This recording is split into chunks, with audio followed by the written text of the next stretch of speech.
Hello everyone, police and army కలిసి చేసిన రైడ్స్లో around 300 kgs ammonium nitrate ఇంకా మిస్సింగ్లోనే ఉంది.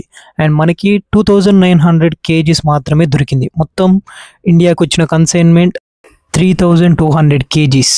అది కూడా స్మగ్ల్ అయింది బంగ్లాదేశ్ నుంచి అండ్ నేపాల్ నుంచి.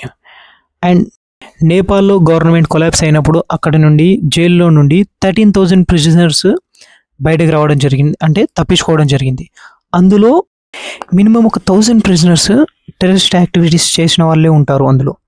సో చూడండి, ఈ ప్రొటెస్ట్ చేయడం వల్ల నేపాలీ జెన్జీకి గవర్నమెంట్ కూలిపోవడం జరిగింది అండ్ వాళ్ళు దేశంలో నుంచి వెళ్ళిపోవడం జరిగింది. బట్ ప్రిజనర్స్ మిస్ అవ్వడం జరిగింది. అండ్ నేపాల్లో ఒక అతను ఏం చెప్పాడు అంటే, నేపాల్లో నుండే టెర్రరిస్టులు ఇండియాలోకి ఎంట్రీ ఇస్తున్నారు అండ్ ఇండియాకి వెళ్ళే స్మగ్లింగ్ బాంబ్ బ్లాస్ట్ మెటీరియల్స్ అంతా నేపాల్ నుంచే వెళ్తున్నాయి అని చెప్పేసి అన్నాడు.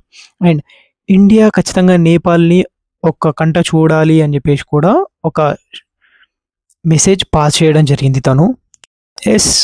అతను చెప్పింది నిజమే. ఏంటంటే తను ఏవైతే మాటలు చెప్పాడో అవి నిజమయ్యాయి. నేపాల్ నుంచే టెర్రరిస్టులు ఇండియాలోకి ఎంట్రీ తీసుకుంటున్నారు. అది కూడా బీహార్లో జరిగింది. 3 టెర్రరిస్టులు బీహార్లో మాత్రమే దొరికారు. అండ్ బీహార్ వాళ్ళకి థ్యాంక్స్ చెప్పుకోవాలి. ఎందుకంటే వాళ్ళ ఇమేజెస్ ఇలా రిలీజ్ చేసిందో లేదో ఆర్మీ దొరికిన వెంటనే వాళ్ళని కొట్టి అక్కడే కూర్చోబెట్టి ఆర్మీ వాళ్ళకి అప్పగించారు.